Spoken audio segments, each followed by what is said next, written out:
নমস্কার বন্ধুরা, welcome my channel Bangla স্বাস্থ্য টিপ চ্যানেলে আপনাদের সবাইকে স্বাগত। আজকে একটি নতুন বিষয় নিয়ে আলোচনা করব। অ্যাসকোরিল এলএস নামের সিরাপটি, এটা আপনারা স্ক্রিনে দেখতে পাচ্ছেন। অ্যাসকোরিল এলএস আপনাদের সবাই পরিচিত। এই অ্যাসকোরিল এলএস সিরাপটি এর কার্যকারিতা, উপকারিতা অর্থাৎ এর সাইড এফেক্ট এবং কোন কোন পেশেন্টে খাওয়া যাবে, কাশির কোন অবস্থায় এই সিরাপটি ডাক্তারবাবুরা দিয়ে থাকেন, সেটা আজকে আলোচনা করব। তো বন্ধুরা, ভিডিওটি শুরু করার আগে আপনাদের সকলকে জানিয়ে রাখি, যদি আমার ভিডিওটি অবশ্যই ভালো লাগে তাহলে চ্যানেলটি সাবস্ক্রাইব করবেন এবং লাইক, কমেন্ট ও শেয়ার করবেন। তাহলে বন্ধুরা চলুন আজকে শুরু করি। অ্যাসকোরিল এলএস এই সিরাপটি গ্লেনমার্ক কোম্পানি তৈরি করেছে। এর দাম রেখেছে 129 টাকা।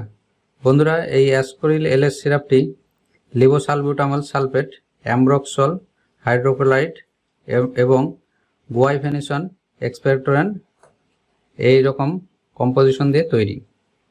লিবোসালবিউটামল হচ্ছে বঙ্কোডাইলেটর এবং অ্যান্টিকফ হচ্ছে অ্যামব্রক্সল, অর্থাৎ কাশির বিরুদ্ধে, যেটা খুসখুস করে কাশ হয় তার বিরুদ্ধে কাজ করে অ্যামব্রক্সল। আর লিবোসালবিউটামল হচ্ছে আমাদের বঙ্কোডাইলেটর, অর্থাৎ ফুসফুসের যে নালীগুলো আছে সেগুলোকে একটু বড় করে দেওয়া। এবং গুয়াইফেনেশন হচ্ছে কফটাকে বের করা, অর্থাৎ গলিয়ে নরম করে বের করার কাজ করে। মোটামুটি এই 3 ধরনের কম্পোজিশন দিয়ে এই ওষুধটি তৈরি। এটি বাজারে সব মেডিকেল ওষুধের দোকানেই পাওয়া যায়। এই ওষুধটি যাদের কাশি হয় এবং বুকে একটু সাই সাই শব্দ হয় এবং কাশলে হলুদ বা সাদা মোটা কফ বেরো হয়, তাদের জন্য এই সিরাপটি অত্যন্ত উপকারী। এবং যাদের কাশির সঙ্গে হাঁপানি থাকে অর্থাৎ শ্বাসকষ্ট হয়, তারা অবশ্যই এই কাশি সিরাপটি খাবেন। এই কাশি সিরাপটি বড়দের জন্য, অর্থাৎ 15-16 বছর বয়সের পর থেকে মানুষরা খেতে পারবে, অর্থাৎ 70-80 বছর বয়স পর্যন্ত খেতে পারে।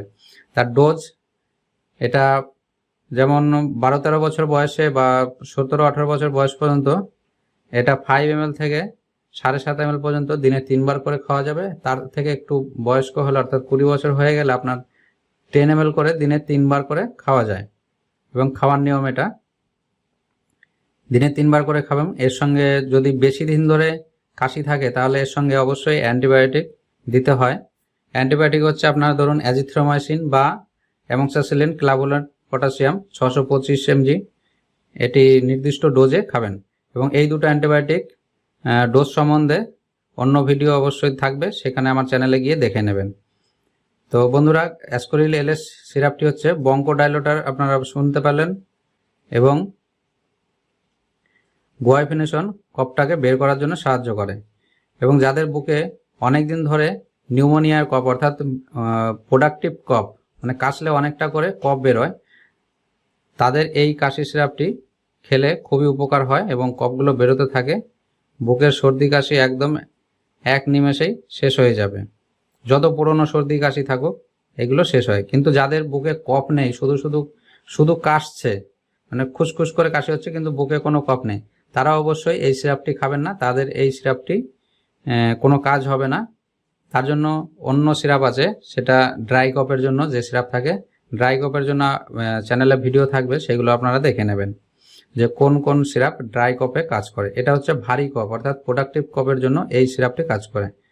এখন বন্ধুরা চলুন এর সাইড এফেক্ট সম্বন্ধে জেনেছি। এই ওষুধটা খেয়ে অনেকেরই হাত পা সামান্য একটু কাঁপে, এরকম করে হালকা কাঁপে। তো এটা এই ওষুধের একটি সাইড এফেক্ট, তাই এর জন্য ভয়ের কোনো কারণ নেই। এটা ওষুধটা বন্ধ করে দিলে ওটা ঠিক হয়ে যায়। এবং কারো এইটা খেলে বমি পায়, কারো মাথা ঘোরে, কারো পেটে যন্ত্রণা হয় এবং পাতলা পায়খানা পর্যন্ত হতে পারে।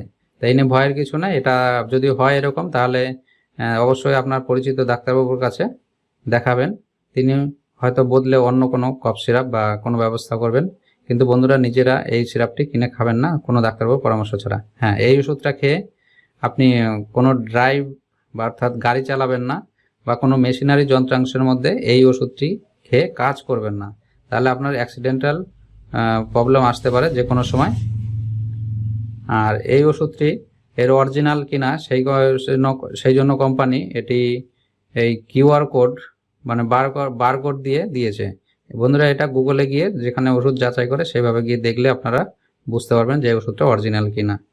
বন্ধুরা, এই যে কফ সিরাপের উপরে দেখতে পাচ্ছেন লাংসের অর্থাৎ আমাদের ফুসফুসের ছবিটা দেয়া রয়েছে, অর্থাৎ এটা শুধু ফুসফুস থেকে কফগুলো বের করার জন্য তৈরি হয়েছে। তো বন্ধুরা, চলুন আজকে এই পর্যন্তই। আশা করি আপনারা সবাই ভালো থাকবেন। আমার চ্যানেলটি অবশ্যই সাবস্ক্রাইব করবেন। ধন্যবাদ।